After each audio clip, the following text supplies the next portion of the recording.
de ahí ya esperándonos, vamos a dar inicio a su conferencia.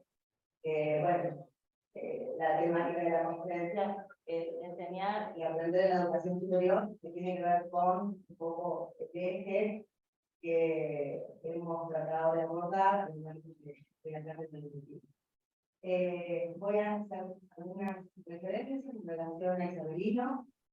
Isabelino Fiere es doctor en Ciencias de la Educación de la Universidad de Buenos Aires, es licenciado en Ciencias de la Educación de la misma universidad y profesor para la enseñanza primaria. Se desempeña como docente e investigador en la Universidad Nacional de La Plata y la Universidad Nacional de la Patagonia Central.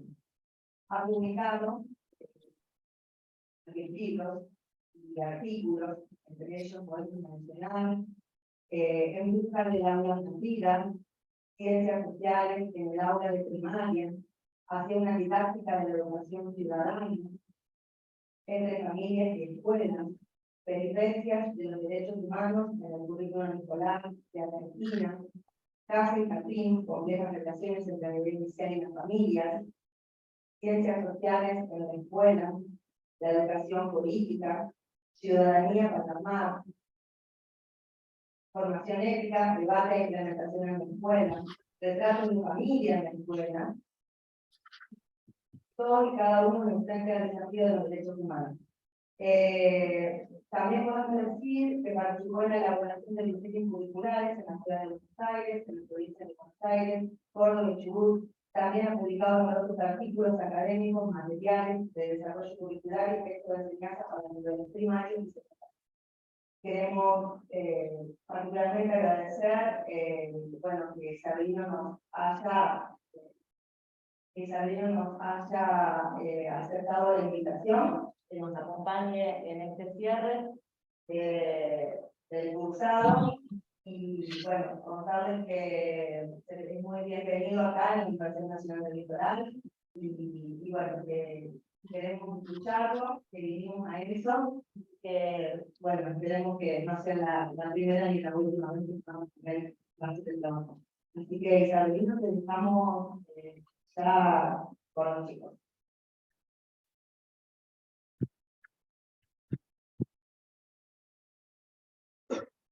Ahí está.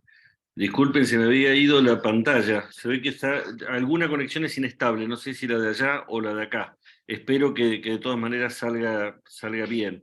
Bueno, les agradezco enormemente la invitación a participar de este encuentro. Me hubiera encantado poder hacerlo de manera presencial, pero era imposible porque tenía que estar hoy en Montevideo, que es donde estoy.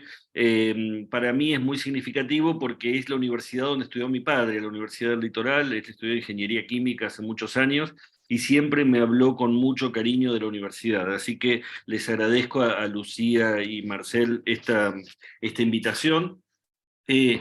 Y querría que trabajemos en torno a esto que planteo en el título, qué significa enseñar y aprender en la educación.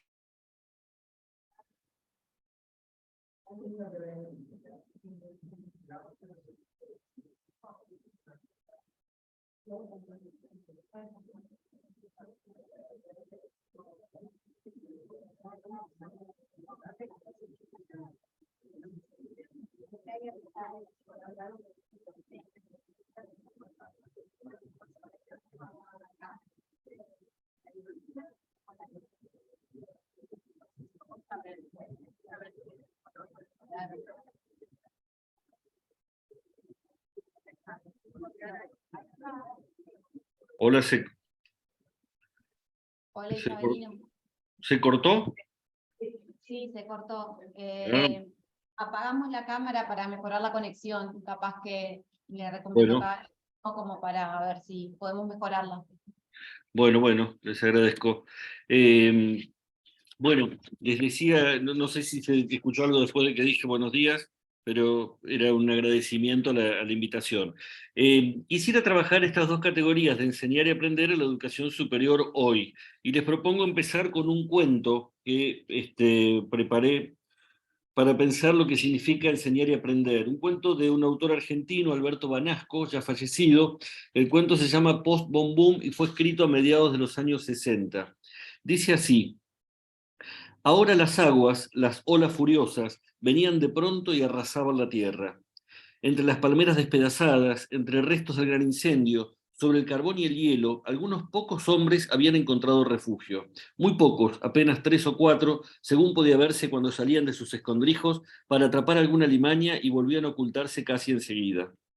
El sol asomaba de nuevo a veces entre las brumas, pero la lluvia proseguía cayendo inconteniblemente desde el primer momento, como si ya nunca fuera a dejar de caer.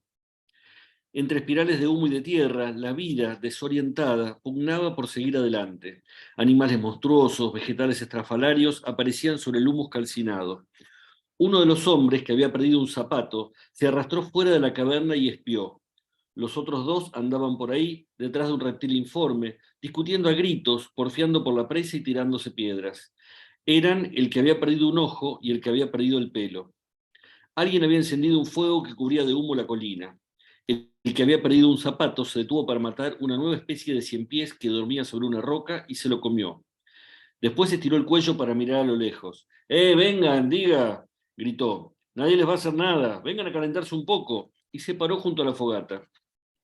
El calvo se acercó, masticando todavía un pedazo del reptil que había cazado, y se agachó al lado del fuego. Y así se quedó en cuclillas balanceándose torpemente. El tercero, el tuerto, también se fue arrimando y por fin se detuvo pegado a las llamas. Ya estamos los tres juntos, dijo Ufano el del zapato. Los otros dos gruñeron. Pasó más de media hora sin que volvieran a hablar. Sus hijos también habían empezado a rondar el lugar. Había uno que parecía un sapo, con el cuerpo hinchado y aplastado contra el suelo. El otro parecía una chica y hacía pensar en un árbol, con el tallo muy fino y crecido y los dos brazos como ramas quebradas a los costados. El tercero daba la impresión de ser todavía un feto. Tenemos que hacer algo, dijo el que había perdido un zapato. ¿Hacer qué? Preguntó el que apenas había conservado un ojo. Algo, salvar alguna cosa para ellos, dijo el otro señalando vagamente a los chicos. No hay nada que salvar, dijo el calvo. Estuvieron en silencio otra hora, oyendo tan solo los bramidos de sus hijos que se empujaban hacia el borde del abismo, se arañaban mutuamente y pugnaban por arrojarse unos a otros al vacío.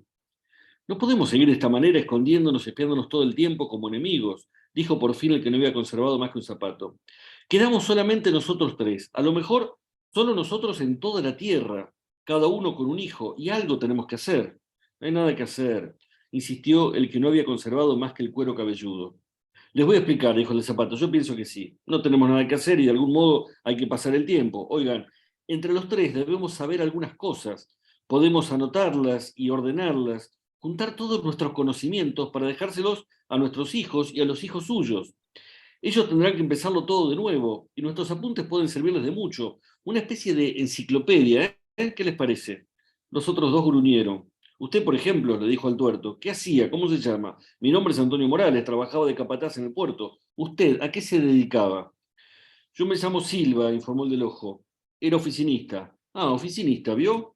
Dijo el del zapato. Después, los dos miraron al que había perdido el pelo. Mi nombre es Anderson, era encargado de una casa de departamentos. El fuego se está por apagar. No, todavía está prendido, pero arrímele esas tablas, no tenga miedo, gracias. ¿Ven? Yo estoy acostumbrado a hacer esto, a mandar, a organizar. Por algo era capataz en el puerto. Usted, Silva, trabajaba en una oficina. Debe saber muchas cosas, por lo menos más que nosotros, ¿o me equivoco? Bueno, sí, puede ser. Algo he leído, aunque así nomás, por encima. No importa, todo es importante. No tenemos papel, pero podemos ir anotando lo que sea en estos vidrios sucios que hay aquí. Vidrios rotos es lo que sobra. Empecemos. ¿Qué sabe usted? Silva pensó durante un rato bastante largo. Miraba las llamas con su solo ojo. Sentía frío y apenas se había comido esa semana. ¿Qué sabía él? Ahora sentía que sabía casi nada. Comprendía que los habían destruido con los conocimientos más atroces y refinados que algunos pocos hombres se habían reservado para ellos. Y allí estaban ahora, con sus hijos monstruosos y el mundo aniquilado, tratando de salvar o recuperar algo. Nerón, pensó de pronto con alegría. Eso sí, recordaba haber visto por televisión una película sobre el emperador romano. Nerón, dijo, eso nos puede servir de referencia. ¿Cómo no, señor? Dijo Morales con entusiasmo. Cualquier cosa sirve para empezar. ¿En qué año fue lo de Nerón? Así podemos ir ordenando un poco las épocas. No recuerdo ese detalle. Fue con Julio César. Nerón quemó Roma, creo que 500 años antes de Cristo. Espere, Nerón, Cristo, Julio César. Muy bien, esto marcha. ¿Y lo de Cristo cuándo fue entonces? Ni antes ni después de Cristo, supongo. Supone bien, dijo Morales, y anotó algo en el vidrio. Perfecto, ¿qué más? ¿Qué sabe de Julio César? Julio César fue el fundador de Roma. Ah, Nerón quemó Roma y Julio César la volvió a fundar, ¿no es así? Sí, más o menos, creo que sí. Bueno, dijo el hombre con un solo zapato, esto ya está. Pasemos a los griegos. ¿Qué saben de los griegos? Los griegos vivieron antes. ¿Cuándo? 10.000 años antes de Cristo. Son famosos porque vivían en Troya. Allí pelearon con los cartagineses. ¿Y quién ganó? Creo que ninguno de los dos. De allí viene la frase una victoria a lo Pirro. Pirro era el emperador de Cartago. Claro, por supuesto, anótelo. Ya está, pero basta por hoy de historia. Mañana seguiremos. Veamos un poco de ciencias, dijo entonces Morales. Usted, Anderson, que fue portero, debe saber algo de electricidad. Portero no, encargado. Bueno, de electricidad no precisamente. No es necesario saber esas cosas para ser encargado de una casa de departamentos. Sé poner un enchufe, conectar una lámpara, pero nada más. Eso sí, podemos anotar que hay dos corrientes, una corriente alterna y otra corriente continua. ¿Y cuál es la diferencia? Y que una lo mata, la otra le da un golpe. Golpe, ¿qué más? Dijo Morales. Estaba exultante. ¿Pero qué es la electricidad? ¿Cómo se obtiene?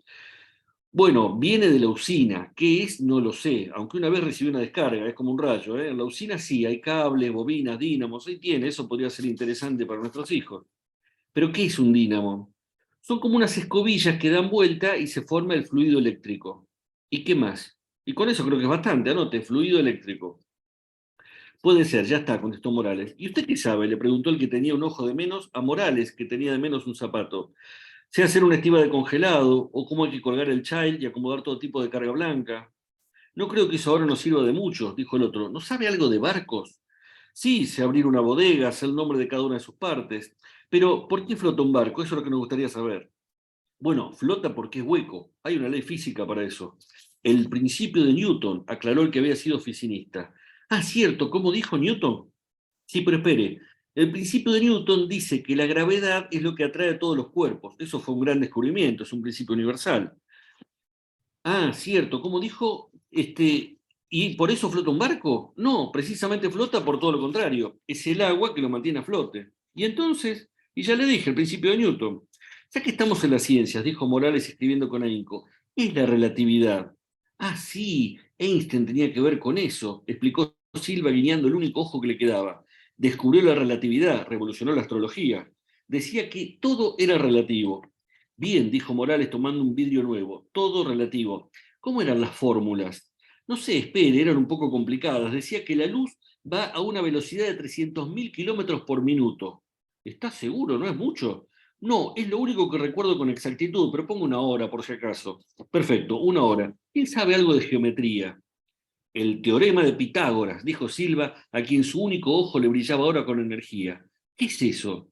Es una manera de medir los lados de una escuadra. Oigan, decía más o menos así, no anote todavía. La suma de los catetos es igual a la hipotenusa. Muy interesante, ¿no puede aclararme? Sí, mire, sacó un cuchillo y los otros dos se alarmaron, pero solo hizo un triángulo rectángulo sobre el suelo arrasado. ¿Ven? Quiere decir que este lado, y tras una raya igual a la hipotenusa, es igual a la suma de estos otros dos, e hizo dos segmentos, uno después del otro, iguales a los catetos.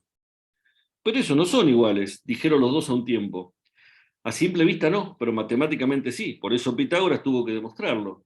Muy bien, dijo Morales, si vienen seres de otro planeta, se encontrarán con estos vidrios y tendrán una idea completa de todo lo que el hombre había llegado a saber. ¿Por qué no agregamos algo de literatura? Dijo Silva. Literatura, repitió Anderson. No, literatura no. Tenemos que poner cosas fundamentales. Por ejemplo, qué es una bomba atómica, cómo se hace. Eso sería importante. Bomba atómica, dijeron los otros dos. Un silencio compacto se abatió sobre los tres hombres. La lluvia seguía desmoronándose y Morales debía proteger los vidrios con su cuerpo para que el agua no fuera borrando lo que escribía. En eso, el viento candente y húmedo arrastró las hojas empapadas de un libro que se habían salvado del gran incendio. Anderson el Calvo las alisó y las trajo. Era un tesoro de un valor incalculable para ellos, nada menos que un tratado de anatomía, de astronomía, de zoología. De inmediato se pusieron a estudiarlo y transcribirlo para sus hijos. A ver, el sistema nervioso, ¿qué dice? Organizó Morales. Silva con su solo ojo leyó. El cerebro es el sistema nervioso y abarca todo el cuerpo. Yo, un suponer, tomo un niño en cualquier lado que sea y le digo, vos acá tenés nervios, y él no me puede decir que no. El cerebro está protegido por un hueso que es un cráneo, pero primero está el cerebelo y después está el bulbo raquídeo. Más tarde está la columna vertebral y adentro de la columna esa hay como un cañito que recorre todo el cuerpo. Las circunvelaciones son como unos choricitos todos arrollados, que son las cosas que nos permiten hacer las cosas. Extraordinario, dijo Morales. Esto ya es otra cosa. ¿Qué dice ahí del glóbulo? Del glóbulo dice qué porquería es el glóbulo.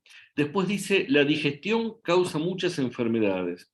Así siguieron durante toda aquella tarde y otras muchas tardes, hasta que el hombre con un zapato de menos pensó que ya era suficiente, y al otro día por la mañana reunieron a sus hijos escuálidos y empezaron a transmitirles sus conocimientos. Bajo la lluvia incesante en aquel mundo arrasado por unos pocos hombres que habían acaparado los más sutiles y diabólicos poderes de destrucción, aquellos 3 sobrevivientes se dedicaron a enseñar a sus herederos la ciencia que habían logrado recomponer a su manera, mientras las criaturas contrahechas que eran sus hijos los escuchaban en silencio, mirándolos con sus ojos sin vida. El cuadrado de 2 es 4. Por lo tanto, para hallar el cuadrado de un número se lo multiplica por 2. Por ejemplo, el cuadrado de 8 es 16, el de 12 es 24, el de 24 es 48. Bueno, ahí termina el cuento. ¿Y por qué me parecía interesante partir de ese relato? Porque creo que el relato nos muestra algunas cuestiones como para poder pensar esto de lo que significa enseñar y aprender. Por un lado, es importante pensar la relación entre el cuento y la noción de crisis. Y por otro lado, pensar qué lugar ocupan el conocimiento y la enseñanza en ese relato. Con respecto a la crisis, el cuento muestra una escena en la cual el mundo se ha transformado y efectivamente nosotros a la hora de enseñar tenemos que tener conciencia de que estamos en un proceso fuerte de transformación de la sociedad, del mundo, de todo lo que la especie humana ha ido desarrollando a lo largo de su historia, aunque la crisis no fue como se le imaginaba a mediados de los años 60, ¿no? En el cuento lo que hay es, ha habido una bomba atómica, se destruyó todo el mundo, y lo que queda es ese mundo destruido en el cual hay que regenerarlo todo. Hubo otros modos de destrucción. Efectivamente, lo que tenemos hoy son otros tipos de crisis. Una crisis que muestra una enorme desigualdad, una enorme exclusión de vastos sectores de la población, y a eso se le agrega una pandemia que nos impactó durante 2 años y que ha dejado marcas todavía muy fuertes en nuestras subjetividades. Pensar que la pandemia es algo que ocurrió hace tiempo, o que no ocurrió, o que no dejará marcas, me parece que es un error en términos pedagógicos. Tenemos que pensar que cualquier tarea pedagógica que queramos desarrollar en adelante está atravesada por esta desigualdad y por los efectos de la pandemia. Es cierto que los conocimientos que se habían arrogado algunos pocos hombres ya no fueron el tipo de conocimientos para hacer una bomba atómica, sino para generar una sociedad nueva, que es esta la que estamos viviendo. ¿Y qué lugar ocupa el conocimiento y la enseñanza en el relato? Creo que en primer lugar hay algo valioso, que es que se reafirma una voluntad pedagógica. En tiempos de crisis aparece con mayor firmeza la necesidad de pensar qué podemos legarle a la generación que sigue, qué es lo que tenemos de valioso que le resultará útil, pertinente, relevante a los que vienen después.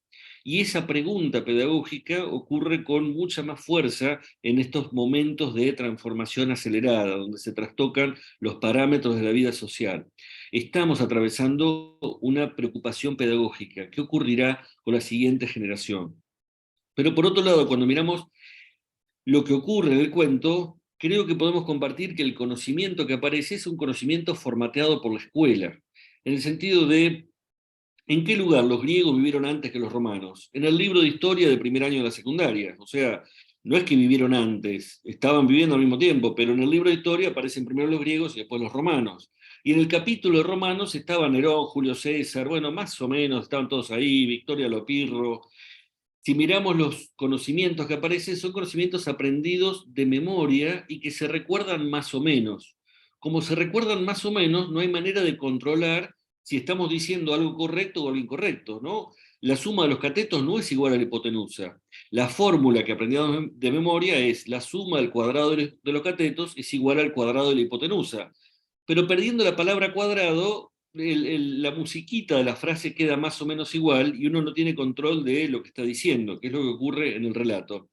Son conocimientos erróneos pero cercanos a un conocimiento válido, cercanos a un conocimiento certero. ¿Por qué cercanos? Porque suenan parecidos. En ese sentido digo que son conocimientos formateados por la escuela. También hay la idea de una autoridad en el conocimiento, que es cuando aparece un libro, eso debe ser verdad, porque está impreso. Si está impreso, esto es un tratado de anatomía, de astronomía, de biología. Quienes me acompañan en edad recordarán un libro famoso de los años 70 que se llamaba ¿Qué porquería es el glóbulo?, donde un maestro uruguayo compilaba errores garrafales de sus alumnos en los exámenes. Y entonces de ahí está tomado eso de la digestión causa muchas enfermedades. Ese maestro Firpo los compiló ese fue el primero de una serie de libros, pero para la persona que cree que lo que está escrito es verdad, entonces eso no tenía manera de ser cuestionado. Creo que pensar esta cuestión del conocimiento nos ayuda a pensar también algunas cuestiones vinculadas con la enseñanza, porque lo que muestra el cuento es el efecto de la enseñanza, el efecto de que los saberes realmente valiosos quedaron en manos de muy poquita gente, mientras que al resto se le ofrecía un tipo de conocimiento que en realidad no era útil para nada. Fíjense que en el relato también aparecen algunas preguntas muy importantes. ¿Qué es la electricidad? ¿Por qué flota un barco? Pero ninguna de las preguntas relevantes tiene respuesta, porque ninguna de esas preguntas relevantes había sido objeto de reflexión en la escuela. Lo que tiene respuesta es aquello que la escuela me dijo que era valioso, Nerón, Julio César. Si en la escuela me dijeron que era importante retenerlo, bueno, yo lo retengo y lo digo, pero ninguna pregunta reflexiva tiene una respuesta acorde.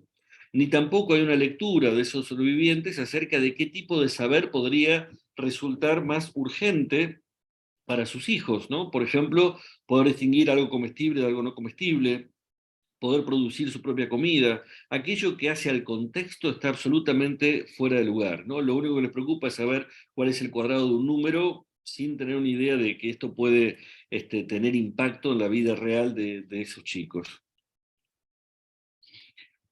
¿De qué se trata el conocimiento científico? Yo creo que es importante pensar que hay al menos dos componentes del conocimiento científico y el cuento ayuda un poco a pensarlos, ¿no? Por un lado, el conocimiento como producto y por otro lado, el conocimiento como proceso. Obviamente que es una distinción analítica, no es algo que puede escindirse por completo porque pierde su índole particular, pero sí es importante distinguirlos. Cuando hablamos de la ciencia como producto, tomo un texto de Melina Furman y Podestá que dice, cuando hablamos de ciencias naturales solemos referirnos a un conjunto de conocimientos que la humanidad ha construido a lo largo de varios siglos y que nos permite explicar cómo funciona el mundo natural. Hablamos, por ejemplo, del concepto fotosíntesis y también del mecanismo de selección natural, junto con el concepto de reacción química y el conocimiento sobre cómo se produce una bacteria. Estos conocimientos, por supuesto, no están dispersos ni son ideas sueltas, sino que están fuertemente organizados en marcos explicativos más amplios, teorías y leyes que les dan sentido. Llamaremos a este cuerpo de saberes el producto de la ciencia, aquello que la ciencia ha hecho a lo largo de los siglos. Por otro lado, las ciencias naturales son también un proceso, unos modos de conocer la realidad a través de los cuales se genera ese producto. Pensemos en la otra cara de los productos de la ciencia que mencionamos en el párrafo anterior. ¿Cómo sabemos que una planta fabrica su alimento a partir de la luz del sol? ¿Qué evidencias nos dicen que el ambiente juega un rol fundamental en la evolución de los seres vivos? ¿Cómo podemos averiguar si al mezclar dos sustancias ocurre una reacción química? ¿Cómo darnos cuenta de que una bacteria se está produciendo? Fíjense que cuando las autoras dan cuenta de la ciencia como proceso, recurren a las preguntas, porque las preguntas son lo que ponen en movimiento el conocimiento científico. Y uno puede pensar que en el cuento lo que tratan de reconstruir estos personajes es la ciencia como producto desgajada de la ciencia como proceso. Y esa ciencia como producto desgajada de la ciencia como proceso no tiene sentido, tiene un carácter dogmático, es una verdad revelada, pero que no tiene sustento crítico.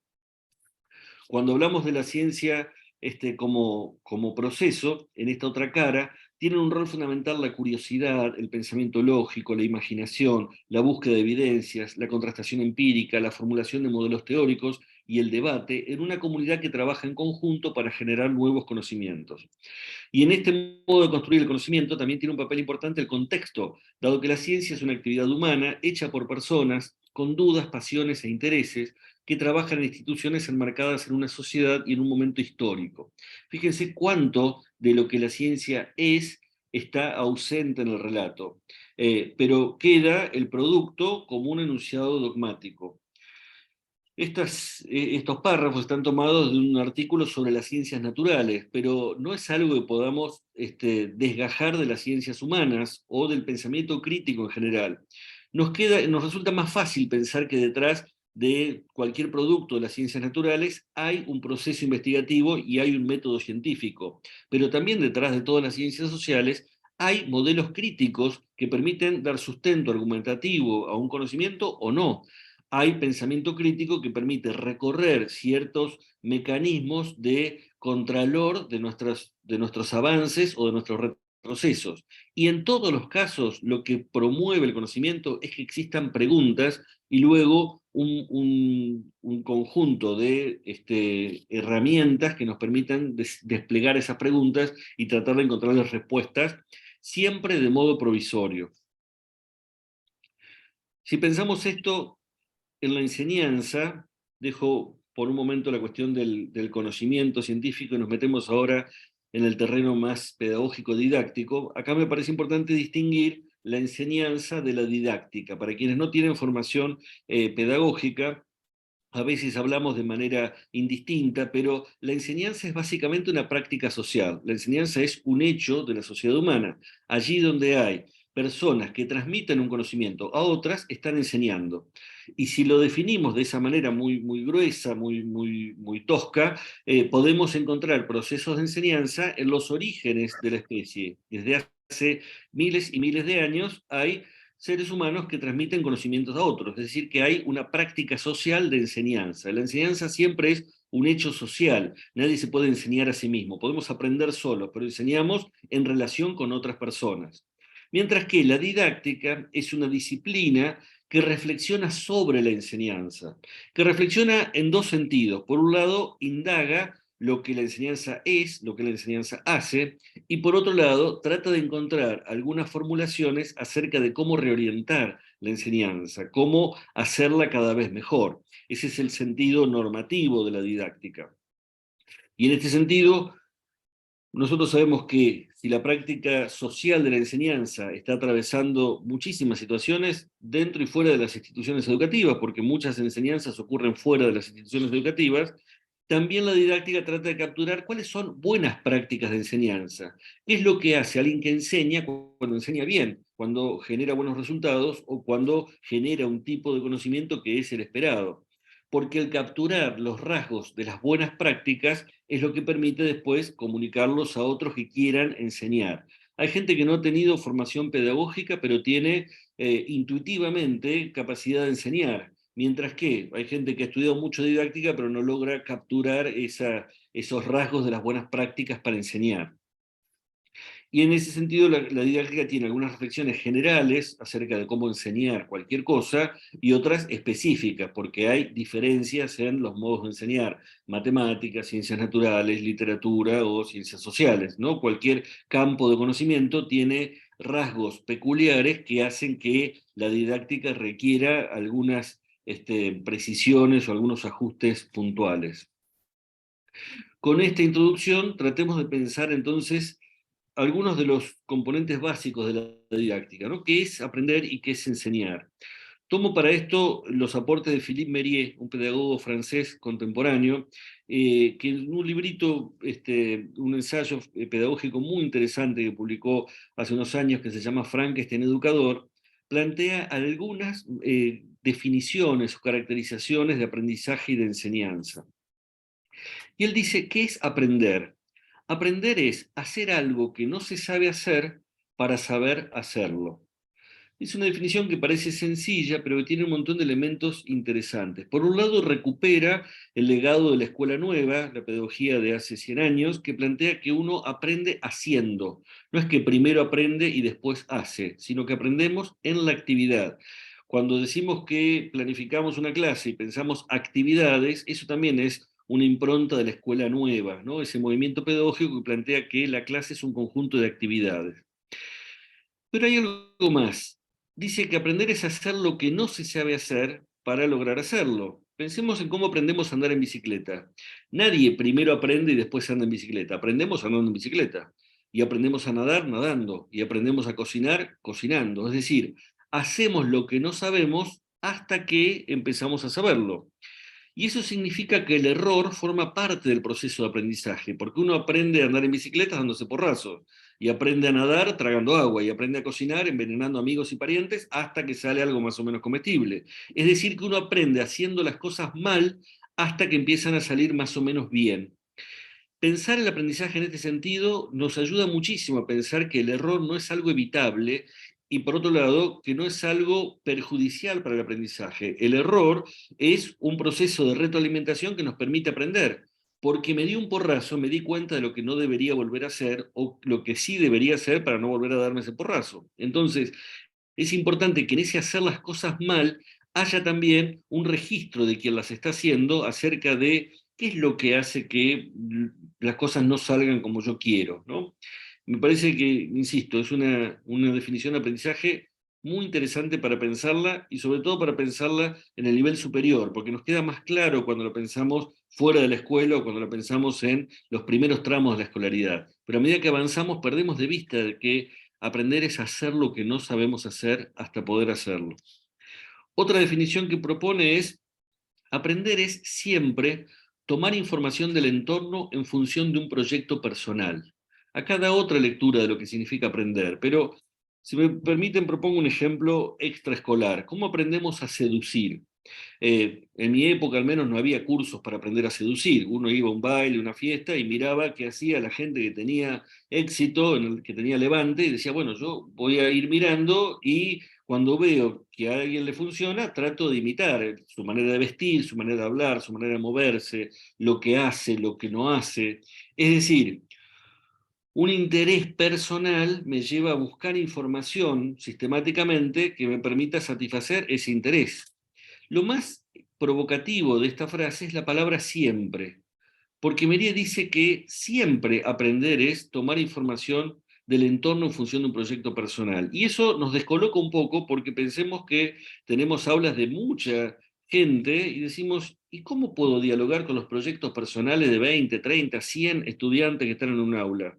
Y él dice, solo cuando hay un proyecto personal que busca sistemáticamente información, el aprendizaje ocurre. Vamos a pensar entonces qué significa enseñar a partir de esto.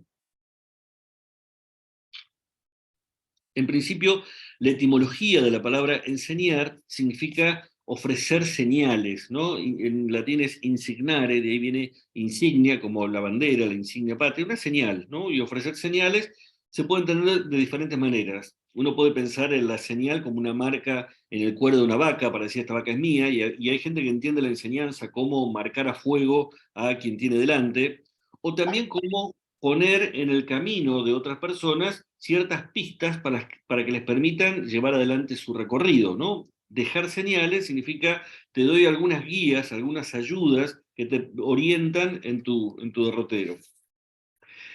Dice Philippe Merier que enseñar es brindar seguridad para que otro aprenda, es decir, brindar seguridad para que otro pueda equivocarse mientras está aprendiendo sin temor al castigo, entendiendo que eso es parte de su proceso. Volvamos a la escena de la bicicleta. No es lo mismo tener atrás una persona que te diga, no ves que sos un idiota, no ves que no sabes, no ves que no te das cuenta de nada, no ves que nunca vas a aprender, que tener atrás a alguien que te diga, dale, vos podés, no importa, intenta de vuelta, pasó pero no va a volver a pasar, dale, volvé. Digamos, brindar seguridad significa darle el lugar que corresponde al error y sobre todo sostener la voluntad de aprendizaje en un contexto donde el error a veces es muy frustrante y no permite seguir adelante. Por otro lado, dice Merier, enseñar es abrir preguntas que generan un proyecto. La pregunta funciona como algo que puede suscitar intereses, que puede invitarnos a pensar colectivamente en algo, que puede asociar esos proyectos personales en función de que juntos busquemos esas claves de lectura, esa información del entorno, ¿no? Es invitar a aprender porque aprender tiene sentido. Si nosotros le sacamos a la enseñanza esa preocupación por dar cuenta del sentido que tiene aquello que queremos enseñar, de la relevancia que tiene aquello que queremos enseñar, entonces no estamos logrando que los proyectos individuales puedan entender por qué sería útil tomar información del entorno en ese caso. Y finalmente, también dice Mérier, enseñar es siempre exponer de modo ordenado aquello que se ha descubierto de modo más o menos aleatorio. Es cierto que la ciencia tiene un montón de recursos y mecanismos sistemáticos, pero buena parte del conocimiento del mundo se ha descubierto de manera bastante desordenada y a veces por casualidad, y muchas veces no siguiendo un orden, digamos, cualquiera que ha estado en un laboratorio o en una biblioteca, en un lugar donde sabe que se está produciendo conocimiento. El conocimiento no se produce de modo ordenado y tranquilo. Se produce de modo bastante desordenado, bastante caótico, pero luego se ordena para presentarlo a la comunidad científica, a la comunidad académica. Entonces, ese ordenamiento es el que sirve también para que a la hora de enseñar nosotros pensemos, bueno, ¿qué orden le voy a dar a esto que la ciencia ha producido de modo bastante azaroso y disperso? ¿Qué orden le voy a dar a la hora de enseñarlo, ¿no? En ese sentido, Mérier pone foco en que enseñar es poner un orden en eso bastante caótico del conocimiento. Tomo también aportes de Delia Lerner y Tono Castorina, que analizan qué significa enseñar en el contexto de una escuela primaria, porque algunos rasgos que ellos presentan nos pueden ayudar a pensar también lo que ocurre en un aula de nivel superior. Dicen, enseñar es plantear problemas a partir de los cuales sea posible reelaborar los contenidos escolares, y es también proveer toda la información necesaria para que los niños puedan avanzar en la reconstrucción de esos contenidos. Fíjense cómo en esta formulación se ligan la ciencia como proceso y como producto, el conocimiento como las conclusiones y el camino que nos ha permitido llegar a esas conclusiones, porque la idea de enseñar es reconstruir ese camino. Enseñar es promover la discusión sobre los problemas planteados, es brindar la oportunidad de coordinar diferentes puntos de vista, es orientar hacia la resolución cooperativa de las situaciones problemáticas. Acá también tenemos la enseñanza como un hecho social. Enseñar es poner en articulación esos proyectos individuales que en este espacio público del aula se potencian mutuamente. No es lo mismo enseñarle a cada uno por separado que aprovechar el grupo y pensar, si esto que estamos diciendo lo podemos coordinar y el aporte de uno se puede articular con el aporte de otro, y lo que alguien dice se puede contraponer o contrapesar con lo que alguien le ha dicho en contrario, entonces estamos favoreciendo esos procesos de aprendizaje. Enseñar es alentar la formulación de conceptualizaciones necesarias para el progreso en el dominio del objeto de conocimiento. Es propiciar redefiniciones sucesivas hasta alcanzar un conocimiento próximo al saber socialmente establecido. Es decir, no es que nosotros de un momento para otro nos incorporamos un concepto, una categoría teórica, la vamos incorporando progresivamente, vamos incorporando desde ciertos matices y categorías complejas como pueden ser capitalismo, clase social o fotosíntesis, las vamos descubriendo a partir de diferentes rasgos distintivos que nos permiten ir avanzando a ese saber socialmente establecido. Y se trata entonces de no pensar que si no llegamos hasta el final no hemos hecho nada, sino que estamos recorriendo el proceso de llegar a esa construcción subjetiva. Enseñar es finalmente promover que los niños se planteen nuevos problemas que no se hubieran planteado fuera de la escuela. Es decir, y esto es un aprendizaje fundamental, uno de los problemas serios que tenemos en el pasaje del grado al posgrado en las universidades es que el grado está muy orientado a leer mucho y repetir lo que dicen los autores y las autoras, mientras que el posgrado está orientado a poder producir un trabajo investigativo con voz propia. Pero claro, si el trabajo en el grado ha sido dejar de lado todas las preguntas que tengan en la cabeza, todas las inquietudes, todas las sospechas, dejarlo de lado, todo lo que sea tu propia manera de pensar, porque acá tenés que repetir lo que dicen los autores. Claro, cuando llegamos al posgrado me están pidiendo que haga el camino inverso, y eso lleva al fracaso de buena parte de los estudiantes en situación de posgrado. Enseñar, dice Lerner y Castorina, desde el nivel primario, es enseñar a formularse preguntas, es enseñar a plantearse problemas que no se hubieran planteado si no estuvieran en ese lugar. Por eso es importante incluir esta ciencia como proceso. Si pensamos en el aula de nivel superior, en la clase universitaria, tomo el trabajo de Edith Litwin, que también va en esta misma línea. Dice, la enseñanza es un proceso de construcción cooperativa y por lo tanto los alcances del pensamiento reflexivo y crítico se generan en el salón de clases con los sujetos implicados. Es decir, no es simplemente que tengo un conjunto de recipientes en los cuales voy a depositar un saber, sino que el conocimiento se construye cooperativamente en el espacio del aula. La enseñanza no es algo que se le hace a alguien, sino algo que se hace con alguien. Esto supone que los fines no se pueden anticipar, sino que se construyen cooperativamente en los contextos de práctica y entre todos los implicados. Hay cosas que podemos anticipar de una clase, pero la clase en sí no es anticipable. Uno de los rasgos distintivos de la tarea docente es que nunca tenemos la menor idea de lo que va a pasar. Sí tenemos idea de lo que vamos a proponer, y sí podemos suponer que quizás pase algo, pero no tenemos esa certeza, porque eso que va a ocurrir será fruto del aquí y ahora del aula, ¿no? En ese sentido, el aula tiene mucho de la escena teatral. Uno puede tener un guión, pero el aquí y ahora es lo que ocurre con los actores en escena. Y en el aula ocurre lo mismo. Nadie va al aula sabiendo va a ocurrir esto. Simplemente vamos con un anticipo, que es nuestra planificación, un anticipo que proviene de nuestra experiencia, y después salimos al ruedo a ver qué ocurre, porque es una experiencia cooperativa. Y que sea una experiencia cooperativa enriquece enormemente esa clase. Pensar críticamente requiere además tolerancia para comprender posiciones disímiles y creatividad para encontrarlas, para encontrar esa confrontación. Desde lo personal implica el desarrollo de la capacidad de dialogar, cuestionar y autocuestionarse. El desarrollo del pensamiento reflexivo y crítico en el aula implica la búsqueda de conocimientos y acuerdos reconocidos como válidos en el seno de una comunidad de diálogo. En todo este párrafo uno puede ver que Edith Litwin plantea el aula como una comunidad de diálogo. ¿Qué es la ciencia? La ciencia no es mucho más que una comunidad académica donde los miembros de esa comunidad comparten cierto código, que es los modos de hacer las cosas, en que no vamos a creer las cosas de manera dogmática, sino que vamos a validarlas de cierta manera y tenemos información acerca de lo que han hecho esta misma comunidad en los años anteriores, pero en todos los años anteriores lo hicieron sabiendo que si aparecía alguno que sospechaba y ponía en cuestión lo que habíamos hecho antes, íbamos a tener también la libertad de llevar adelante esa sospecha.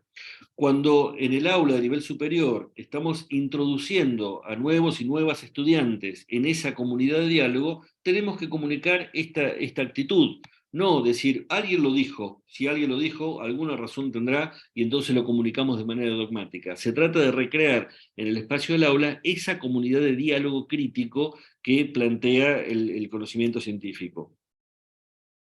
Y en ese sentido, tomo un texto de Nomen acerca de qué es el pensamiento crítico, porque nos pasa mucho, yo no conozco docentes que digan enseño de manera dogmática, conozco muchísima gente que dice yo promuevo el pensamiento crítico, pero no siempre es fácil entender qué entiende cada uno por pensamiento crítico. Entonces tomo este planteo de Jordi Nomen. Dice, el pensamiento crítico es aquel que se basa en buenas razones para analizar la realidad, aquel que sabe crear y sostener buenos argumentos que den solidez a nuestras opiniones. De hecho, podemos entender fácilmente que si el ser humano es un ser dotado de opinión, es necesario que esta opinión esté fundamentada. Nadie puede negar que nos pasamos buena parte del día evaluando lo que sucede y que de forma inevitable nos posicionamos ante la realidad con nuestras opiniones. Fíjense cuántas veces dice opiniones en este párrafo, porque si hay algo que nos ocurre en esta sociedad nueva, fruto de las numerosas crisis y de los cambios tecnológicos acelerados, es que estamos compelidos a opinar. Estamos en la sociedad de la opinión permanente, de la opinión múltiple. Todo el mundo opina sobre lo que sea, y las mismas personas que un día son avesados economistas que saben cómo solucionar los problemas inflacionarios, al otro día son avesados directores técnicos que saben cómo solucionar los problemas de la selección argentina, y al día siguiente saben cómo educar a las escuelas, y al día siguiente y van opinando de lo que sea. Lo vemos en los medios masivos de comunicación, lo vemos en las redes sociales, y hay muchos dispositivos que nos están compeliendo a opinar todo el tiempo, ¿no? Yo ahora estoy en una habitación de hotel, en cuanto haga el checkout me va a llegar un mail que me diga qué opina de lo que hicimos, y entonces uno opina, porque parte de las nuevas subjetividades es que uno se siente con una voluntad omnímoda de decir lo que se le ocurra, porque su opinión es valiosa. Y precisamente lo que dice Nomen es, ojo, La opinión tiene que tener algún sustento, algún argumento, y lo importante no es respetar todas las opiniones, lo importante es respetar a quienes opinan y cuestionar todas las opiniones. La ciencia no respeta todas las opiniones, la ciencia lo que hace es someter a crítica cualquier opinión que se dé y exigir fundamentos de cualquier opinión que se dé. Entonces, parte del trabajo de construir una mentalidad crítica es ir a contrapelo de ciertos procesos culturales que estamos atravesando, que es el reino de la opinión sin sustento, de la opinión sin raíces, de la opinión sin medir efectos en otras personas de aquello que decimos, es decir, la opinión sin ética. Y entonces, dice Nomen, ¿cuáles serían los rasgos del pensamiento crítico? Dice, el pensamiento crítico exige coraje, el pensamiento crítico nos aporta y nos pide libertad. Es decir, el pensamiento crítico implica desmarcarse de nuestros modos de pensar cotidianos y aventurarnos en un modo de pensar que no es el que nos ofrece la vida cotidiana. El pensamiento crítico tiene confianza en la razón para acercarse a la verdad. El pensamiento crítico es inconformista, es decir, suponemos que a través de un proceso arduo y costoso de ir sometiendo a crítica nuestras opiniones, podemos llegar a algo que tenga más sustento. Quizás no la verdad como lugar final del recorrido, pero sí algo que sea más valioso que lo que opinábamos al principio. Pero eso implica también mantener abierta la posibilidad de cuestionarnos a nosotros mismos. El pensamiento crítico reconoce los matices y las excepciones. Y esto me parece que es fundamental porque si hay algo que ocurre en la opinión es que las opiniones son generalizaciones y conclusiones cerradas, ¿no? Esto es así, es evidente, no hay manera de discutirlo. Y si lo discutís, no sos más mi amigo, no te creo nada o no te das cuenta de que la verdad está delante de tus ojos. Mientras que el pensamiento crítico reconoce matices, reconoce aquello que no es visible de entrada. Quienes somos novatos en algunos saberes, por ejemplo, en mirar un cuadro, miramos y decimos, ah, qué bonito. Ahora, el que sabe algo de cuadro dice, no, no, pero además de que es lindo, mira estos matices que quien es experto puede ver y quien es novato se los pasa por encima. Digo cuadro porque es mi modo de ser novato, ¿no? Entre otras cosas. Entonces, el experto puede encontrar matices precisamente porque ha desarrollado criticidad en ese campo de conocimiento. Mientras que en el conocimiento ordinario uno encuentra muchísimas verdades tajantes. Esto es así, más claro, échale agua, acá no hay nada que discutir. Y esto lo podemos ver, insisto, en medios de comunicación y en redes sociales. El pensamiento crítico es creativo para ver aquello que no está visible y que quizás podemos imaginar porque nos animamos a formularlo por encima de lo que estamos viendo, y es cuidadoso, en el sentido que no está diciendo esta es una nueva verdad revelada, sino que va avanzando con recaudos, con cuidado.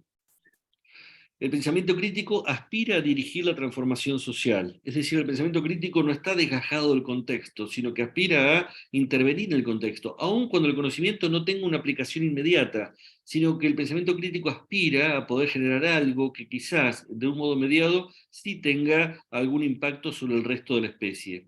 Y el pensamiento crítico nos permite afrontar mejor el sufrimiento. Si hay algo que tenemos como certeza cuando nacemos es que vamos a morir, o sea, la vida es una cuenta regresiva, y eso implica que vivir significa sobrellevar cierto sufrimiento. El pensamiento crítico da elementos para poder pensar los sufrimientos de la sociedad de modo con una perspectiva que nos permita atravesar ese sufrimiento, ¿no?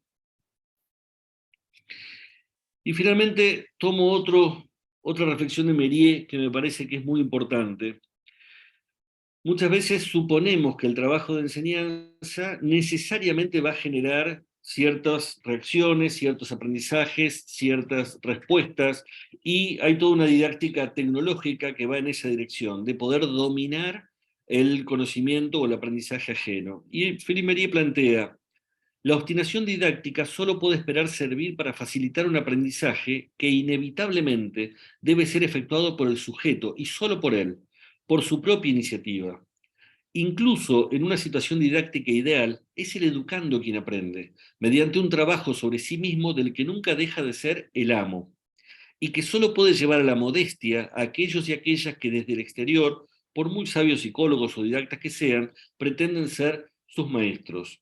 Ello no significa que la organización de los sistemas de ayuda sea inútil o que el sistema educativo pueda prescindir de la puesta en práctica sistemática de dispositivos didácticos.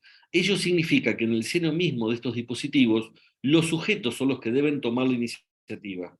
Ello significa que la eficacia de la didáctica es también su límite y que no es sencillo, una vez más, vivir con esta contradicción.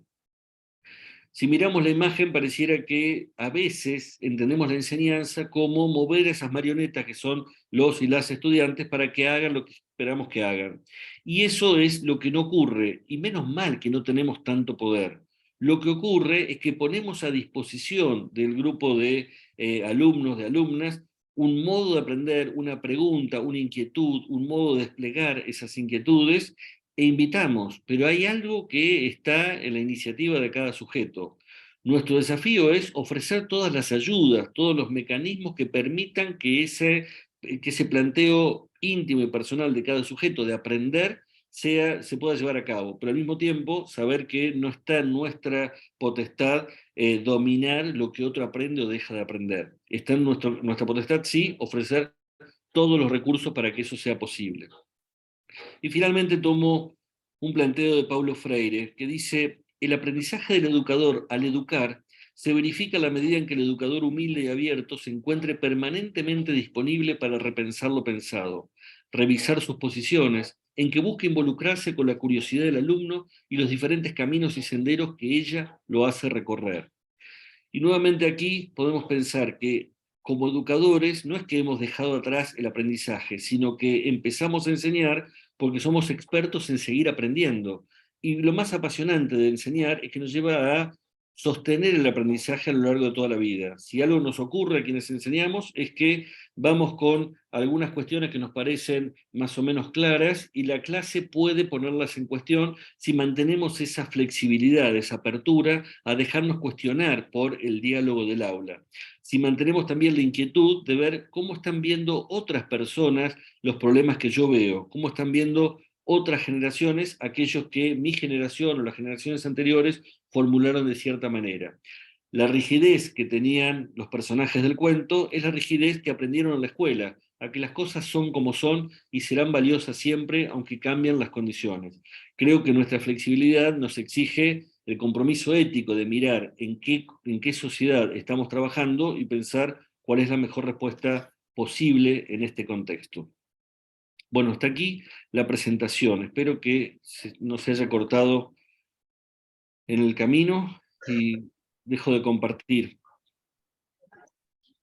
A ver si tenemos un tiempo de intercambio.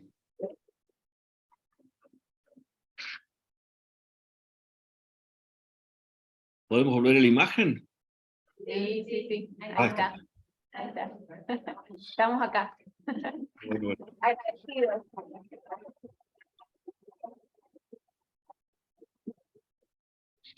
Es una experiencia rara esto de hablar como mirándose al espejo, porque no sabía quién estaba del otro lado, ni si se cortaba, pero bueno, espero que haya salido bien. Bueno, ahora vamos a abrir a las preguntas. Yo creo que es una instancia de dejaste muchos interrogantes, muchas ideas, me parece. O algunas de las cuestiones que fueron planteadas por Saberino fueron trabajadas a lo largo de las clases, por los profes, principalmente en las clases de Ale, de Florencia, de Nori, de María. Así que, bueno, supongo que fue movilizante para todas y para todos este cierre del Saberino. Los que quieran preguntar, hacer comentarios, si pueden acercarse, porque si no, Sabrina no va a empezar.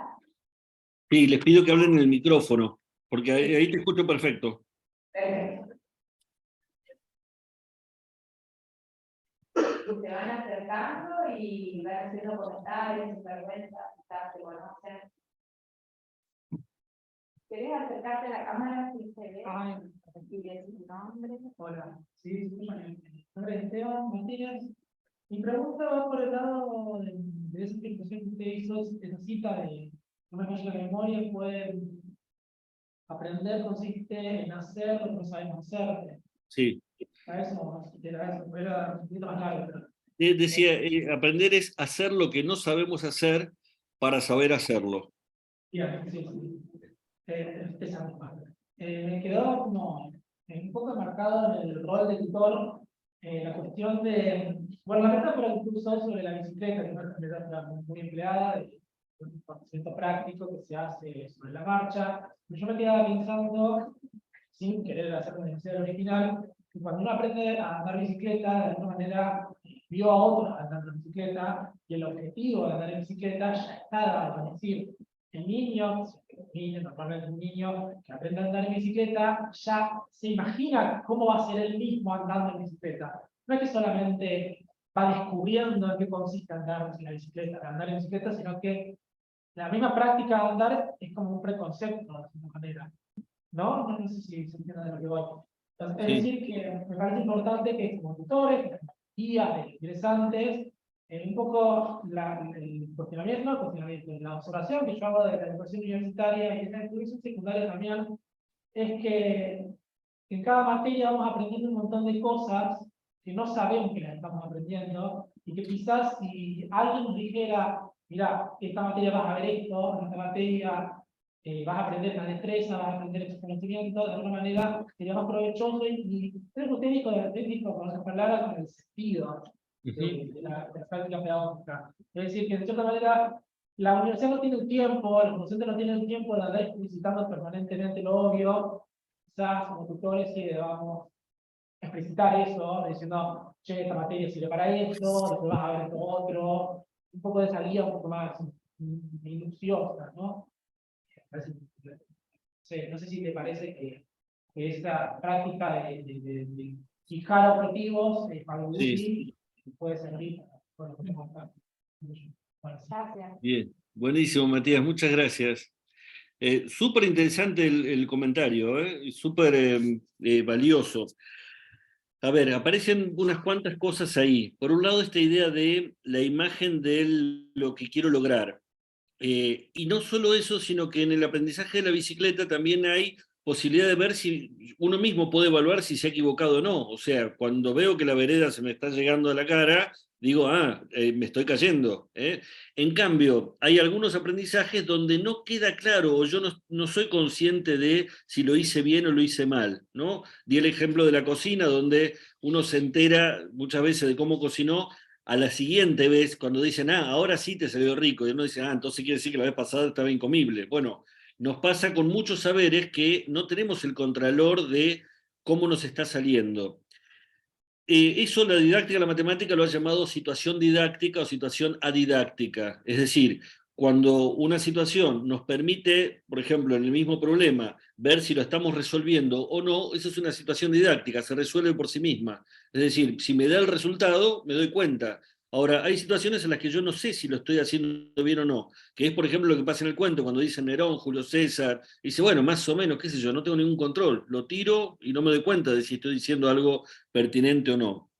Entonces, por un lado, controlar aquello que está saliendo bien o mal es una cuestión. La otra es poder vislumbrar aquello que quiero. Yo acepto y entiendo esta idea de la imagen del que anda bien en bicicleta, y es cierto que la imagen ayuda mucho, pero al mismo tiempo también amedrenta, porque si la imagen es de algo que me resulta muy lejano, uno puede decir, yo nunca voy a hacer tan bien, ¿no? Como dijera, bueno, yo quiero aprender a patear una pelota, miro a Messi y digo, a mí nunca me va a salir tan bien, entonces ni lo intento. Yo quiero aprender a nadar, miro a alguien que nada de modo excelente, digo, a mí nunca me va a salir, entonces no lo intento. Viene bien tener la imagen de qué es lo que quiero lograr, y al mismo tiempo que esa imagen me ayude a intentarlo, a decir, bueno, voy a poder, aunque me vaya saliendo bastante mal y cueste bastante, o aunque quizás nunca llegue a ese objetivo final que tengo, pero me voy acercando. Todo aprendizaje tiene un componente emocional. Todo aprendizaje tiene un componente emocional. ¿Por qué? Porque estamos muy ligados afectivamente a nuestros aprendizajes, y aprender significa también de alguna manera dejar de ser quienes somos, porque lo que nos define como identidad es nuestro modo de pensar.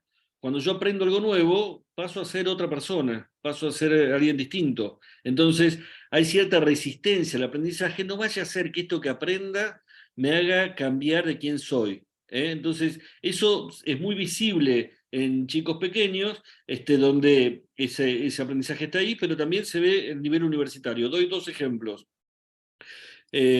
sobre esto del efecto emocional. Me contaba un maestro amigo, de cuando él era maestro en tercer grado, tenía una alumna que era excelente en lengua, excelente en todas las asignaturas, pero era bastante mal en matemáticas. Y él decía, no puede ser que una chica que sea tan brillante en un montón de conocimientos, en matemáticas sean tenga tantos problemas. Entonces llamó a la familia para conversar, y eran dos papás adoptivos muy mayores, habían adoptado a la nena cuando ellos ya eran bastante grandes, y estuvieron hablando un rato largo en la entrevista, a ver cómo ayudarla con matemáticas, qué sé yo, y en un momento ellos comentaron que nunca le habían dicho a la nena que ella era adoptada. Porque no sabían cómo lo iba a tomar, y entonces dijeron, no, preferimos no contarlo, igual, viste que nosotros somos bastante grandes, y cuando ella saque cuentas, la frase fue, cuando ella saque cuentas, se va a dar cuenta de que no pudimos ser sus padres naturales. Es decir, ¿qué hacía la nena? No sacaba cuentas, porque sacar cuentas implicaba aproximarse a un conocimiento enorme. Pensemos ahora en un estudiante a nivel universitario. Nosotros tenemos en la Argentina una universidad pública, masiva, gratuita y que va creciendo enormemente, que va llegando a un montón de lugares del país. Esto implica que hay muchísima gente que está ingresando a la universidad que no son hijos ni nietos de gente que haya pasado por la universidad. Y en muchos casos superan en una o dos niveles educativos la educación de su grupo familiar. ¿Podemos suponer que a un estudiante universitario que está en esas condiciones no le pese emocionalmente avanzar en el conocimiento mucho más que los adultos de su grupo familiar? Eso es absolutamente impensable. Toda la generación de clase media, cuyos padres y abuelos con mucho sacrificio lograron que estudiaran, tuvieron que atravesar el duelo de decir, ahora sé más que mi papá, ahora conozco cosas que mi papá nunca pudo saber. Eso implica un costo emocional que algunos superan y siguen adelante y otros prefieren no superar. Entonces, también ese costado emocional está presente a la hora de aprender. Digo porque sigo desplegando esta idea que planteaba Matías de esa imagen de lo que significa, lo que yo voy a saber cuando logre andar en bicicleta. Y entiendo también con él esta idea del sentido. Tiene que quedar claro cuando estamos ofreciendo algo cuál es el sentido, pero no necesariamente el sentido práctico, utilitario, sino por qué quien enseña considera valioso eso que está enseñando. Porque también eso implica invitar a aprender, invitar a hacer ese camino, ese despliegue de energías para poder aprender. Muchas veces me encuentro con colegas de escuelas secundarias que dicen, el problema de los chicos es que no les interesa nada. Y yo digo, me parece que no va por ahí el problema de la escuela secundaria, al revés. Creo que la escuela secundaria, cuando a algunos chicos les interesa mucho algo, empiezan a fracasar en la escuela. Tenemos un montón de casos de actores y actrices que no terminaron la escuela secundaria porque les gustaba mucho el teatro y entonces les sobraban todas las materias, ¿no? Y cuando a alguien le gusta mucho la música, le sobra un montón de materias, y cuando a alguien le gusta mucho la historia, le sobran materias. En general le va mejor en la escuela secundaria a alguien al quien no le interesa demasiado nada y se puede dejar interesar por un poquito por cada cosa. Y a la inversa, lo que sí nos preocupa en la escuela secundaria es cuando a los y las docentes nos interesa poco la materia que enseñamos. ¿eh? Porque un docente de escuela secundaria es alguien que eligió ser docente de matemática, de historia, de química, y obviamente cuando eligió la carrera, la eligió enamorado de esa carrera, es decir, uno va con todas las ganas de decir, voy a enseñar toda mi vida historia. Pero claro, después nos ocurre como en todo proceso de enamoramiento, ¿no? Los primeros meses son maravillosos y después hay que empezar a ayudarla y cada vez más. Y cuando uno lleva 20, 25, 30 años enseñando la materia, o la trabajamos un poco o nos frustramos. Y entonces no es lo mismo llegar a la escuela y decir, bueno, a ver, ¿qué tenemos que enseñar hoy? Teorema de Pitágoras. El teorema de Pitágoras dice que decir, miren, les quiero contar algo que es maravilloso, una cosa que cada vez que la veo a mí me sigue sorprendiendo. ¿Cómo a alguien se le puede ocurrir relacionar de este modo los lados de un triángulo? Bueno, ya hay un modo distinto, ¿no? Alguien que se apasiona por lo que enseña muestra por qué para esa persona es apasionante. Del otro lado, por lo menos va a generar la inquietud, ¿no? A ver, ¿qué tendrá el teorema de Pitágoras que este tipo lo pone de esa manera? O sea, me voy a fijar a ver qué hay que lo moviliza tanto. Ahora, si quien está enseñando nos va a mostrar algo de manera rutinaria o que efectivamente le interesa poco, es muy difícil que alguien logre interesarlo con con eso que quiere venderle. Entonces creo que se trata de mostrar esa imagen final, pero también de mostrar lo apasionante que pueden tener eso que queremos enseñar y que estamos invitando a aprender. Lo apasionante que tiene porque es maravilloso, porque genera un montón de implicancias, porque es sorprendente como alguien lo ha descubierto. Entonces creo que ahí hay algo para trabajar a nosotros a la hora de llevar el conocimiento al aula. Bueno, hay más cuestiones, pero me parece que seguir sacándole punta a esas definiciones de Mériès puede resultar útil. No sé si hay más preguntas, comentarios que quieran agregar. ¿Alguien más? Algo sobre el trabajo que estuvieron haciendo, sobre tutorías, sobre las preocupaciones, algo que estuvieron escribiendo para el trabajo que van a exponer hoy. Sus preocupaciones sobre la enseñanza, preguntas.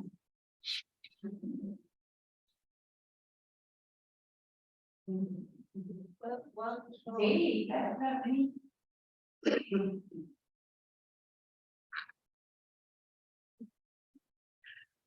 Hola, ¿qué tal, Sabrina? Soy Florencia, soy una de las socias de la directiva. Justo ahora, en situación de que alguien se anima a levantar la mano, me quedó resonando algo que los chicos del este que trabajamos en el campo, en disciplinas sobre tecnologías y obligaciones, comentaban que este tema de no levantar la mano y no preguntar en clase, lo veían como una problemática. Y retomando un poco lo que decías, de que, bueno, se deja de lado la pregunta y enseñamos desde paradigmas un poco más enciclopédicos, más lineales y demás. Una pregunta que nos puede servir a nosotros, que ellos también que se están pensando como docentes, ¿cómo hacer qué pista podríamos tener para recuperar la pregunta y que no se entienda como que preguntar en clase es una exposición de no saber digamos, de lo que todavía me falta para llegar a saber lo que sabe el profesor o para que tengan en cuenta ustedes también? Bien, gracias Florencia. Se iba la voz en un rato, así que puede ser que no haya entendido todo, pero si entiendo es sobre el lugar de las preguntas. Y, a ver, pensemos que una de las cosas que nos enseña la escuela desde muy temprana edad es a dejar de lado las preguntas. Un chico de la salita de 3 o de 4 pregunta muchísimo, y la respuesta que encuentra habitualmente es, ya lo vas a ver más adelante. ¿No? ¿Por qué flota un barco? Lo vas a ver más adelante. Y entonces rápidamente uno aprende que la escuela no es un lugar para preguntarse nada, porque la escuela viene y nos dan cierto saber, y quizás ese estudiante que al fondo del aula no se pregunta nada, es alguien que alguna vez tuvo inquietudes, pero que aprendió en la escuela a no traerlas acá. Eso por un lado. Entonces, nos implica muchas veces que en cualquier nivel educativo que trabajemos tenemos que evaluar qué cosas deberíamos desaprender para que esto sea posible. Cuando cuesta que en un grupo aparezca el diálogo o que pensemos colectivamente o que nos animemos a equivocarnos, es porque quizás ese grupo ha aprendido en otra oportunidad a que eso no puede ocurrir en el aula. Eso que forma parte del contrato didáctico, del contrato pedagógico, es lo que hay que reconstruir para que sea posible el error, la pregunta, la búsqueda, la confrontación. Por otro lado, hay que ver el tipo de preguntas. Las preguntas no son todas iguales. Si yo pregunto qué hora estoy preguntando un dato, ¿no? O si yo pregunto qué pasó el 25 de mayo de 1810, algunos pueden decir, ¿ocurrió la revolución o no ocurrió? Esas son preguntas que apelan a un dato, y ese dato lo tengo o no lo tengo. Y también hay preguntas que apelan a un dato que a veces está solo en la cabeza del docente, ¿no? ¿Qué es lo importante de este cuento? Digo, ay, a ver, por ahí la pego y yo veo lo mismo que la profe, por ahí no. Hacemos muchísimas preguntas en el aula donde el estudiantado no está pensando en la pregunta, sino por dónde le chifla el moño hoy a la docente, que es saber que no sé qué me quiere preguntar con esto. Ahora, nuestro trabajo, nuestro desafío didáctico es pensar preguntas que sean una oportunidad para plantearnos un problema, como ese de ¿por qué flota un barco? ¿Por qué flota un barco? Me queda claro que no es por lo que piensa la docente, sino una pregunta que de verdad ponemos en el medio y que vamos a empezar a formular hipótesis. Que no requiere un dato, requiere formulación de hipótesis. formulación de hipótesis que también a su vez requerirán sustento argumentativo. Pero entonces esa pregunta que genera un problema es la pregunta que efectivamente puede suscitar diálogo, y un diálogo reflexivo. Por eso me parece importante pensar estas preguntas que inician el pensamiento crítico. Por otro lado, decía antes, como vivimos en el reino de la opinión, a veces no es solo formular las preguntas, sino animarnos a mantener viva la inquietud por darle una respuesta a esa pregunta. Porque también suponemos que la respuesta rápida alcanza. Chicos y chicas aprenden muy rápido que lo que a ellos les parece está bien. La escuela dice lo que a ellos les parece está bien. Mi hijo más chico de 7 años es un fanático de las plantas, entonces le digo, ¿qué plantaste ahí? Ahí planté firulet. Le digo, firulet, ¿no será cibulet? Bueno, yo le digo firulet. Listo, vamos, o sea, ya está. Los pibes resuelven y no me pidas nada más. No es, pero otra gente lo llama de otra manera. Para mí es así.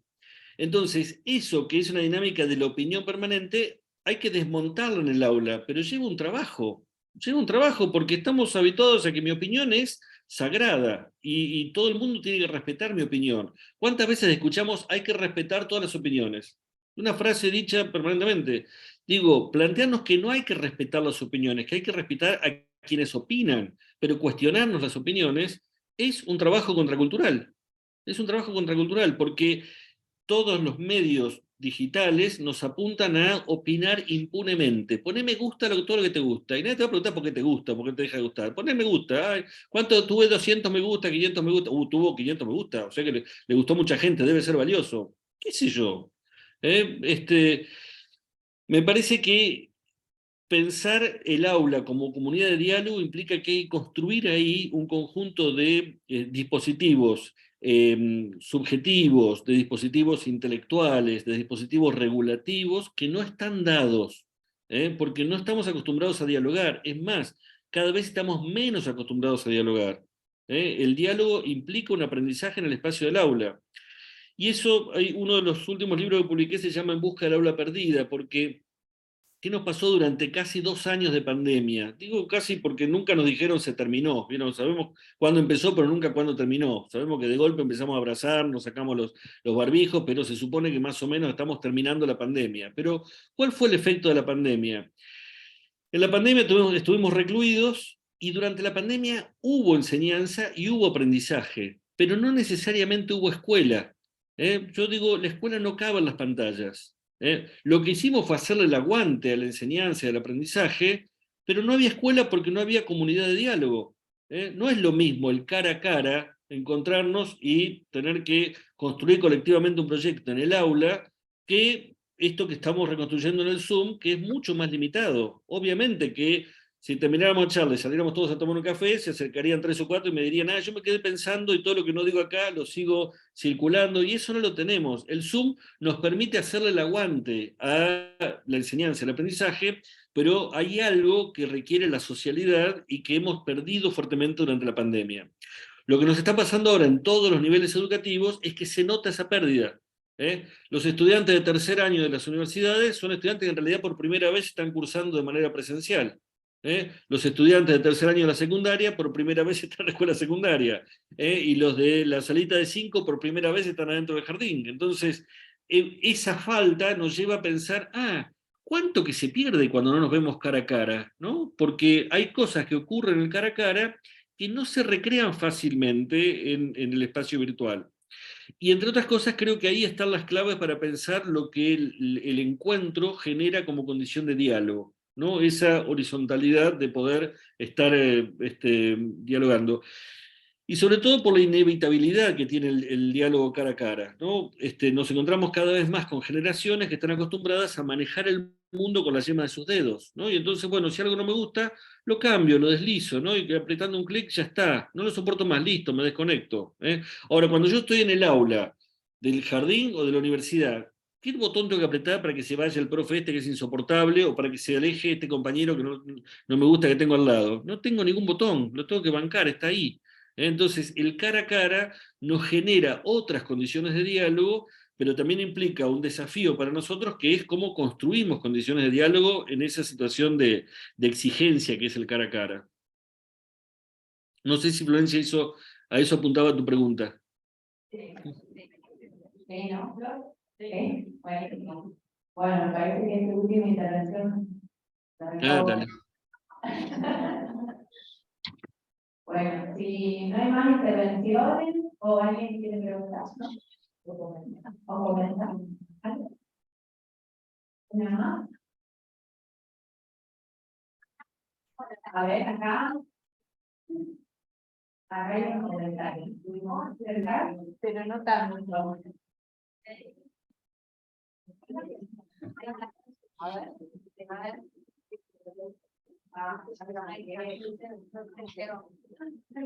¿Qué tal? Buenos días.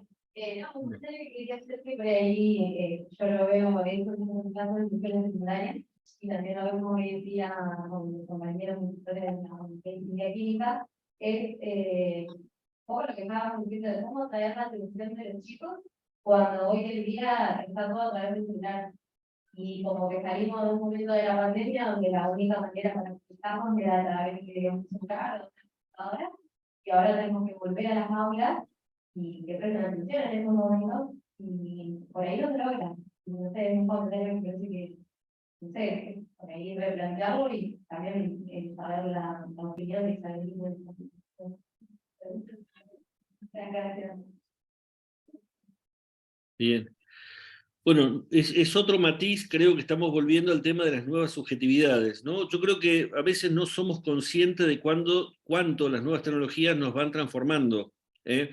Es cierto que las nuevas tecnologías nos van ofreciendo un montón de oportunidades, pero también nos van haciendo ser de otros modos. Y, entre otras cosas, los celulares nos mantienen hiperconectados, pero poco comunicados. Y esto es algo que también que la pandemia fue la primera experiencia en la historia de la humanidad donde estábamos aislados y conectados. ¿Eh?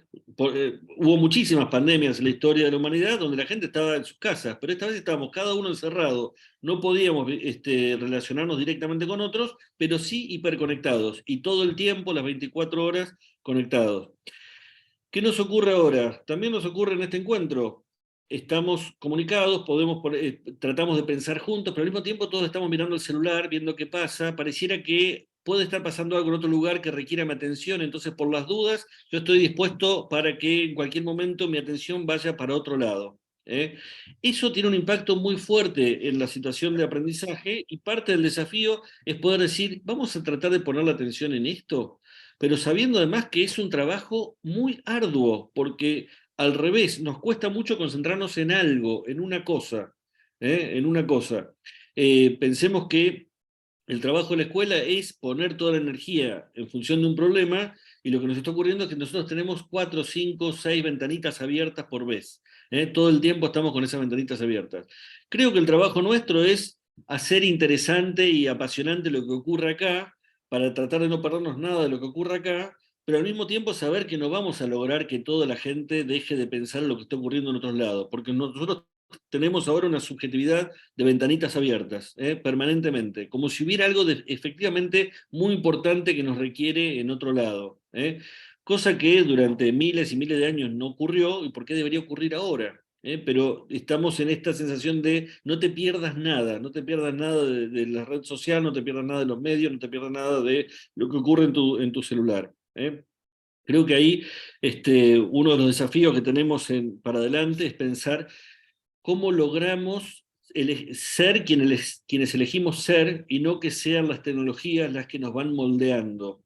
Eso es parte de los desafíos del presente, porque si hay algo que está ocurriendo ahora es que las nuevas formas de dominación no tienen que ver con el disciplinamiento, la persecución, el contralor, sino con la modulación del deseo, ¿no? Incluso la anulación del deseo.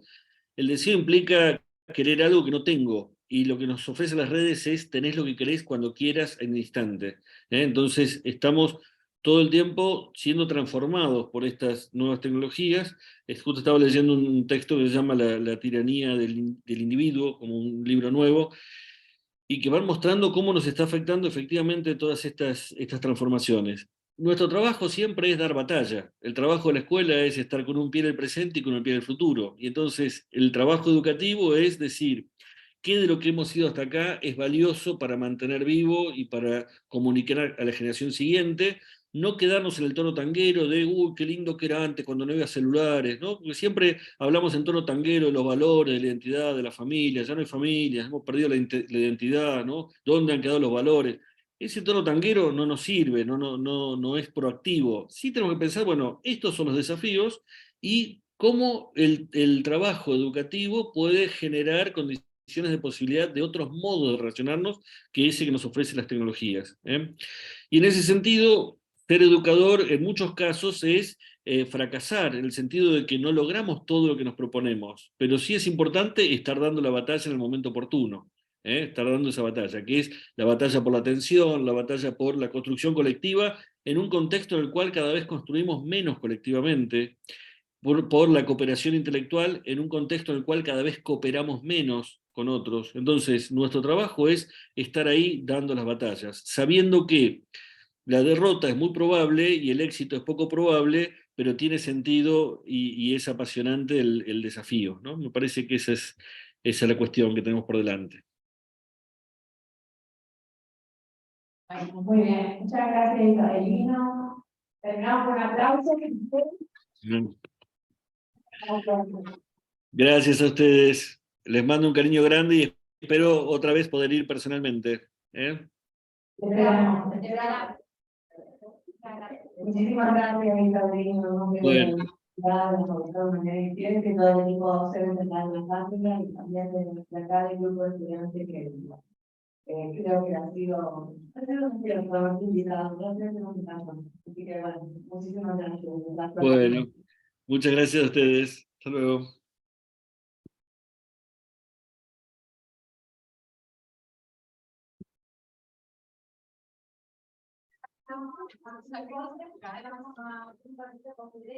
Preparados y podamos ser las que le toca para poder conocer el diálogo.